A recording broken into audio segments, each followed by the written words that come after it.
A very good morning and welcome. The top business stories live from the Sky Newsroom. Not satisfied with the numbers, a disappointment for the Chancellor as economic growth slows in the first 3 months of the Labour government. The Governor of the Bank of England warns of the consequences of Brexit on the economy and calls for better relations with the EU.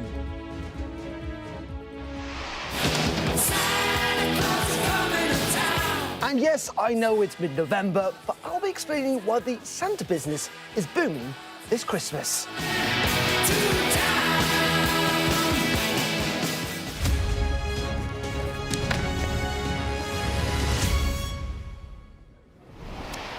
Very good morning on this Friday. Welcome to Business Live with me, Darren McCaffrey. We're going to start with the big news today, and that is, of course, those GDP figures, because Labour made economic growth its big priority when it came to power. So perhaps it's understandable that the Chancellor this morning said that she is not satisfied with today's GDP numbers. And looking at those statistics, you can understand why. Because according to the Office for National Statistics, the economy grew by just 0.1% in the third quarter. That's compared to growth of 0.5% in the previous 3 months and below what economists were expecting. Breaking it down, the services sector, which makes up around 80% of the economy, expanded by 0.1%. That has overshadowed much better numbers for the construction sector, which grew by 0.8%. Growth is the number one mission of this new government. We want that growth to be felt more quickly by families up and down the country, which is why in our first week in government I set out an ambitious set of planning reforms and the creation of a national wealth fund. And it's why in my Mansion House speech last night I announced some of the biggest reforms of our pension system in a generation to unlock long-term patient capital, up to £80 billion, to help invest in small businesses and scale-up businesses and in the infrastructure needs. We're 4 months into this government. There's a lot more to do to turn around the growth performance of the last decade or so. You talk a lot about the long term, but the short-term impacts also matters. Do you accept the assessment of the likes of the Office for Budget Responsibility and the Bank of England, as well as other forecasters, that the decision you've made to raise national insurance contributions to the extent that you have will weigh on economic growth in the coming years? As the Governor of the Bank of England set out in his Mansion House speech last night, the decisions made by this government to unlock money for investing in infrastructure will help boost the supply side capacity, the growth potential of our country. That was one of the most important measures in the budget. But I've always been really honest and clear that we inherited a very difficult economic situation, public finances in a dire state, and we had to take a number of difficult decisions on spending, on welfare and on tax in the budget to put our public finances back on a firm footing. We have now done that. We've wiped the slate clean, drawn a line under 14 years of economic chaos and mismanagement so that businesses and families can now plan with confidence for the future. But you have to have that stability in the public finances, because when you lose control of the public finances, interest rates, mortgage rates go through the roof, as we experienced in the last Parliament. There you go. That was Rachel Reeves speaking a little earlier, and she was speaking, the Chancellor, to our business and economics correspondent, Gurpreet Nawar, who joins us, not on a day off, it must be said, rather in a hairdresser's in Marlow. Let's just reflect on your interview with the Chancellor this morning. Clearly quite frustrated. Yeah, it's definitely not the news that the Chancellor was expecting or hoping for, but others, like the hairdressers in this salon that I'm in right now, aren't that surprised. They've been warning that the Chancellor's budget policies, chiefly that increase in the national insurance contributions, would hurt business activity. And while it's too early yet to start assessing the impact of the budget measures on the economy, groups like the CBI have been warning that uncertainty in the lead up to the budget announcement, some of those fears about potential tax rises may have played a part in the damp performance. And I think, Darren, what this really underscores is the challenges that the Labour government is facing when it comes to turbocharging economic growth. They've made that their central ambition, but the Chancellor is trying to heal chronic problems in the economy. And you heard just there, she's urging us to be patient with her. She says that this is a long-term plan and that her efforts to reform the economy and to turbocharge government investment. Public investment will take time to pay dividends. And she's obviously on the hunt for growth. She's trying to move the conversation away from tax rises onto the subject of investment and reform. And that's why yesterday in her Mansion House speech, we heard about pensions reform, about deregulation, and also a really interesting comment about Brexit. She said, she spoke about the structural challenges that Brexit has thrown up for our economy, and also from Andrew Bailey, the Governor of the Bank of England, who so far has shied away from talking about Brexit. He made a pretty bold intervention as well, saying that he had to be honest about the consequences of Brexit. So potentially there's change afoot in terms of our relationship with the European Union, although Labour has previously ruled out rejoining the customs union or the single market. And this is all sort of the long-term ambition that the Chancellor has. But in the meantime, she has to meet the public's expectations for improved public services. And that requires spending money which is hard to find when you don't have a lot of economic growth in the economy. And economists in this regard are warning that her efforts to plug that funding gap over the next few years, chiefly that big increase in business taxation, could have the perverse effect of actually hurting economic growth by leading to rising unemployment, lower incomes, and also inflation. You might remember over the past week or so, the likes of Sainsbury's and Marks and Spencer's have been warning that they might have to pass on these national insurance increases to consumers. And, you know, the prospect of higher inflation is ominous for living standards. Today we heard from the ONS that GDP per capita, which is a pretty good gauge of living standards, it takes all the GDP, all the output in the economy, it divides it by the population, declined in the third quarter of the year by 0.1%, having grown over the last 2 quarters. And it's still below the level it was at the end of 2019. So just another sign that we haven't yet recovered from the cost of living crisis. Indeed, and Gurpreet, thank you very much for that analysis this morning. You say the interesting thing there about the fact that when it comes per capita, the GDP is actually in decline. Join us there from a hairdresser's in Marlow. Let's get reaction from the business community now and talk to James Ashton, who's the Chief Executive of the Quoted Companies Alliance, which represents small and medium-sized publicly traded companies. James, very good morning to you. The economy, effectively, having had quite a good boost at the start of this year, has essentially stalled, hasn't it? Yeah, I mean, it's I was there at Mansion House last night, Darren, and it was all about growth again. That is very much on the Chancellor's mind, and I think it didn't need today's data to tell her that absolutely there is more that we need to do. And I think we know that confidence stalled a little bit in the run up to the budget, and I think the whole idea of last night was that bring back that confidence, hopefully bring back that growth for future quarters. So, James, can we kind of effectively leave some of this at Rachel Reeves's door, in the sense that there was criticism leading up to that budget over the summer, during this quarter, that the government were effectively talking down the economy?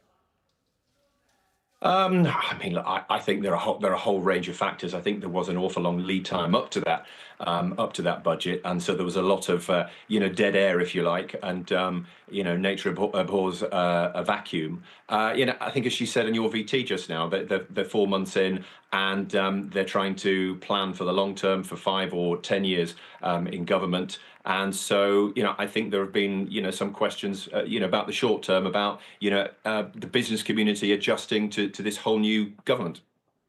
Yeah, and that's the interesting point, isn't it, James? And, I'll get on to what you want to hear from the Chancellor in a second, or what you think your businesses, the ones that you represent, can do. But in the end, we spend a lot of time talking to businesses on this programme, and they say that actually this budget that's just been passed is a drag on economic growth. They point to the tax rises, they point to the minimum wage increases, and they say, some of them, that it's just not sustainable. Well, it's certainly interesting. I took feedback from our members, and our members are small and mid-cap quoted companies. They're anything from 2 million market cap to 2 billion on AIM or Aquis or the main market. And we deal with a whole range of issues on their behalf, which are really about the cost and complexity of being listed, driving liquidity back into the market for them. And actually, the number one thing in feedback, post-budget was about the national insurance rise and about their concerns about jobs and how they're budgeting, going forward in the year. Now, I think there's something there about CEOs are very much dealing with what is in their in tray this moment, and there are other things beyond that. And but yeah, it was very interesting feedback. James, you said you were in the Mansion House last night. What did you think of what Mervyn King, the Governor of the Bank of England, Andrew Bailey, had to say in regards to Brexit and our relationship with the European Union? We all know that the elephant in the room that wasn't really talked about was Donald Trump and tariffs. Do you think there is going to be a stage in the years to come where the UK might have to choose between essentially a closer alliance with the European Union, even considering re-entering the single market or the customs union? Yeah, I mean, Darren, you're testing my expertise now, and look, I think what our members have to deal with is pretty much where we are now, rather than wondering what might have been or what if and so on. I think you're right. It was interesting. Andrew Bailey, the governor, is very, very careful about what he said. So he didn't say the T word, but he did say the B word. Yeah, I know I'm testing you, but I'm also talking about the fact that your businesses, sell things to Europe and they trade with the United States. And, this is a dilemma that, frankly, business and government's going to have to face, isn't it? Yeah. Well, I think they would hope they could do both. I mean, clearly we saw, post Brexit, there's a lot of evidence that says that, international investors took a dimmer view of the UK, as a home for their capital. But we think, largely, past that now. And, I know that we have small companies within the membership who are very cheerfully trading into the European Union and also, facing into the US as well. And just finally, I said I'd end on an optimistic note, or try to at least, James. Just briefly, I mean, are you optimistic about kind of Britain's future in terms of the businesses that you speak to? Oh, absolutely. Look, I think what did the city want to hear last night? There was positive things about a more measured approach to growth, about getting regulators behind growth, and really the City of London as an engine for the UK economy.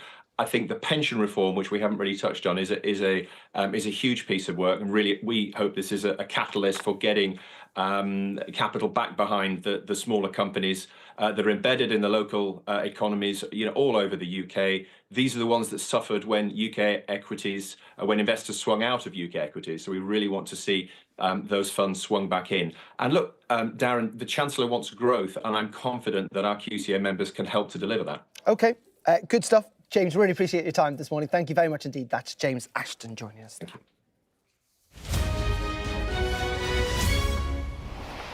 OK, let's have a look at the market today. And the FTSE is up a little this morning, not by much, but it is up, given those disappointing GDP figures.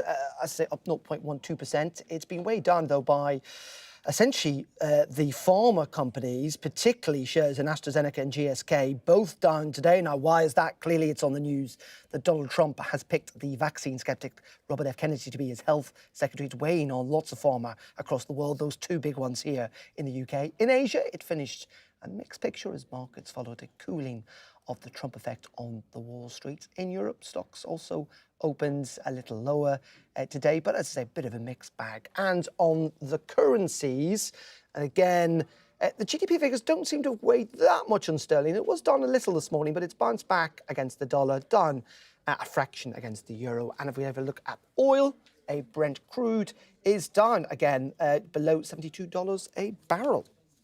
Well, let's bring in Nathan Sweeney. He's Chief Investment Officer of Multi-Asset at Marlborough. Very good morning to you, Nathan. Let's start, first of all, with those GDP figures and the impact they're having on the markets. Yeah, so as you mentioned, the market's pretty flat. So it seems as if the market is shrugging off the GDP growth figures. So if we look at those growth figures, they were slightly worse than expected. We were expecting growth of 0.2%. We got growth of 0.1%. So not dismal by any stretch of the imagination. But Rachel Reeves, obviously clearly disappointed. She's been talking about driving growth in the economy, and we're not seeing that come through in the data. And usually what happens when you have uncertainty in markets, uncertainty about the budget, companies hold back that spending, because they want to see what lies ahead before they commit to that spending. So now that we have the budget out of the way, we do expect economic growth to pick up. And clearly, Rachel Reeves will be looking to drive deregulation. So we've had a lot of regulation in the market post-2008. And ultimately, that means that companies can't really go out and take that risk they want to take to drive profits. So if we think about the regulation spectrum, it's probably gone to the extreme level. And we think the government needs to bring that back to the middle, because ultimately companies need to be able to take risk to get return. If they can get that return, that drives economic growth. And really fascinating, isn't it, that the US elections had such an impact on lots of different fields in the last 10 days or so. And today it is on form, given that announcement overnight that Robert F. Kennedy is going to become the new US, or could become the new US Health Secretary. Yeah, it looks as if this is nailed on, so as you mentioned, could, because it has to go through the Senate for approval. But ultimately, he is seen as a critic of vaccines. So if we look at some of those vaccine companies like Moderna would be a really good example. The share price of that is off substantially. So if we look at the share price this morning, off about 5%, but over the course of this year, it's down 50%. So we talk about the Trump trade, so that expectation that Trump would win. And Robert F. Kennedy was expected to get this job. But he will be seen as good for health in general. So he's really positive on healthy eating, healthy diet. So that'll be good for just consumers in general. But you expect to see another shakeup in terms of regulation, so deregulation coming through in the US too, as well as the UK, and Europe is fighting for that as well. And just briefly, Nathan, if we can, real estate is bouncing back. Yeah, so Land Securities, good move there in the share price. We're up over 2% this morning. And they've come out with profits which are ahead of expectations. So last year, big loss, 193 million loss. And this morning, we've got a profit of 243 million. They're revising up their property valuations. People are coming back to work. So a lot of that work from home culture is changing. Companies actually expressing the need for people to come back to the office. And we're seeing that in the city as well. OK, Nathan, really appreciate your analysis this morning. Thank you very much indeed. That's Nathan Sweeney there from Marlborough. OK, you're watching Business Live.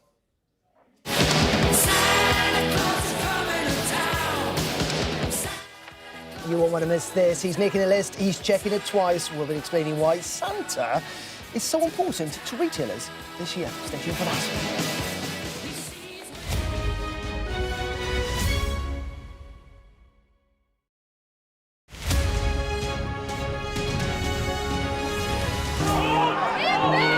Mayhem in the Middle East, rippling in America's West. Get back! Get back! The resolve of these protesters is now being seriously tested. I saw police being forced or pushing young men and women to the ground as they made almost 100 arrests. None of this is a peaceful protest. I'm Martha Kellner and I'm Sky's US correspondent based here in Los Angeles. How are you feeling? I am angry. It is an anti-woman agenda. Sky News, get the full story first. Will the cold affect your voters? Well, we have a lot of tremendous support, but it's nasty out there. Can you beat Donald Trump, Governor? President Biden, do you trust President Xi? President Biden says that this meeting went well. He said real progress was made on a whole host of issues. Will your candidates win? I hope so. I think they will. I think they're great candidates. There's no doubt that Kamala Harris and her team are harnessing the power of social media. Do you think Kamala is brat? Kamala's brat. Are you scared? Yeah, we were scared. It was terrible. Strong wind, building tearing down. As them say, God works, so we can't do nothing. The people here know that worse storms may well be on their way. Free wherever you get your news. Excited. I've had severe nightmares of these people coming in and just taking me in the middle of the night. Ghislaine Maxwell has pleaded not guilty to all 6 charges against her. Mum, how are you feeling today? Jeffrey said, you answer to Ghislaine, you just don't cross her. Welcome to the world.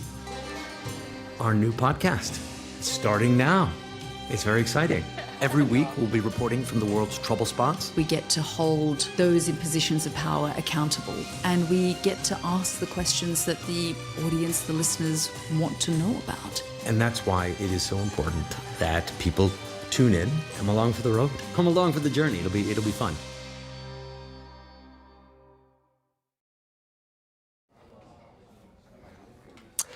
Right, yes, I know it's only November 15th and that Christmas is still ages away, but this is key Santa training season, when those Father Christmases that we see in our shopping centres and shops get picked and trained for what is, frankly, the busiest period of the year. Well, I've been speaking to James Lovell. He's the Chief Santa Trainer, yes, they do exist, at Fiji Pyramid Live. And I began by asking him, how does one become the best Santa? And you may note that there's a slight change in costume for me during this interview. Enjoy. Well, it's a very common myth in the world of entertainment at Christmas time that being a good Father Christmas is simply a matter of putting on a red and white suit and saying ho, ho, ho. But no, there's a lot more to it than that. For a start, you need to be in character at all times. You need to look amazing. There's nothing worse than a terrible Santa costume. You need to be kind, you need to be generous in your conversation, and you need to be able to improvise, because quite often, if a child comes to see you, they're very shy or nervous, so you need to be able to fill the gaps. You also need to know the names of your reindeer. How many can you name? Oh, I mean, first of all, I've made an effort. You have to reflect that, James. Oh no, my moustache has come off. See, that's a classic thing. No one wants Santa's moustache falling off, so I'm afraid you've already failed badly. I know, you've got Rudolph, you've got Dancer, Prance. I'm going to get confused. Okay, so and the second question... There's a little rhyme. You can do Donner, Dasher, Cupid and Vixen, Dancer, Prancer, Comet and Blitzen, and, of course, Rudolph. I knew I should have swatted up for this interview. I apologise. So, it's not just about ho, ho, ho and being nice and kind. Who are these people? Who becomes Father Christmas at Christmas? The people I train, and I've been training Father Christmas performers for over 25 years now, the majority of them are actors, although quite often they're just people who enjoy being Father Christmas. And it's a role, if you enjoy doing, is an extremely rewarding role. You need to, as well as all those things I previously mentioned, you need to have a very expression-full face. Your eyes are very important, because if you think about it, a child is seeing a very large gentleman and a big white beard with a red costume on. All they can actually see is the eyes, so you need to have very expression-full eyes. You need to smile with your eyes, look surprised with your eyes, be kind with your eyes, and listen. And you need to be always, as I said, reassuring, because quite often children are worried they might not have a chimney. So you need to reassure them that don't worry, you have methods of delivering presents. And a common mistake people often make is that they promise the world. Never do that. If a child asks for the most expensive computer toy in the world, the worst thing Santa can do is say, yes, of course. I've seen parents go white with terror at that point. You need to obviously say, well, that'll be interesting. We'll see what I can do. Whatever I do bring you, it'll be something wonderful, brought with all the love in the world. And there's lots of also patting of stomachs there and waving of fingers as well, I suspect, James. There is a serious aspect to this, isn't there, in the sense that the high street has suffered quite significantly over the last decade or so. And actually, it is all about experience, isn't it? And in many ways, bringing kids along, seeing Father Christmas out and about in shops is part of that experience. Well, yes, I'm sorry about your moustache. It is slightly distracting, but I'm going to keep going anyway. Yes, it's very important at Christmas time that people get the chance to go and meet Father Christmas. It's the one time of the year that we all deserve a bit of magic in our lives, and this is the one time of the year that we all get it. And what is a shame is that a lot of major department stores have actually got rid of their grottos, and a lot of that is down to the fact that a grotto takes up quite a lot of space, and they might prefer to fill it with shelves and sell things. But I believe that a Christmas grotto is a draw for any department store. People want to go and meet Santa. If you have Santa in your store, people will come and see you. A lot of stores have wandering Santas. That's nice, but there's nothing quite like a Christmas grotto. And I've noticed actually this year, there's a lot of gloomy things going on in the world, obviously. And I've noticed this year, people seem to want Santa more than ever. They're crying out for jollity and a bit of magic. And I would say my bookings are probably up over 20% this year, which is very interesting. Well, I mean, Great. certainly as a kid, I remember it was one of the best and one of the most terrifying moments around Christmas. I used to love it, and I look back on it very fondly. You talked about profit there. I mean, is this a profitable business? At the end of the day, it is a business. So do you? It is definitely a business for me. I would say probably 35% of my year's business happens at Christmas time. And that's because over the Christmas period, I have over 500 bookings for performers dressed as Father Christmas. That's a lot of work. There's also a lot of beards, a lot of costumes. A good costume costs £1,000, and a good beard can cost that again. So we invest strongly at this time of year in making sure that our Santas look good so that we are able to go out and give a very wonderful and magical experience for families and children. Well, it is a business and it needs investment, but when you're bringing magic for children, there's really nothing more rewarding. It's not just Father Christmas. I think there's an elf kind of poking behind you. We do have an elf. There Where is Nikki Nakano? There she is. Yes. You should never underestimate the importance of a good elf. Now, an elf is very important for two reasons. First of all, they're great, they're jolly, they keep people waiting, they keep people entertained while they're waiting to see Father Christmas. And when I started doing this, people used to queue for 2.5 hours to go and see Father Christmas. This was before you could book online. And my job, I was previously an elf, I had to do what Nikki back there is doing now, which is entertain people for 2 hours when they went to see Santa.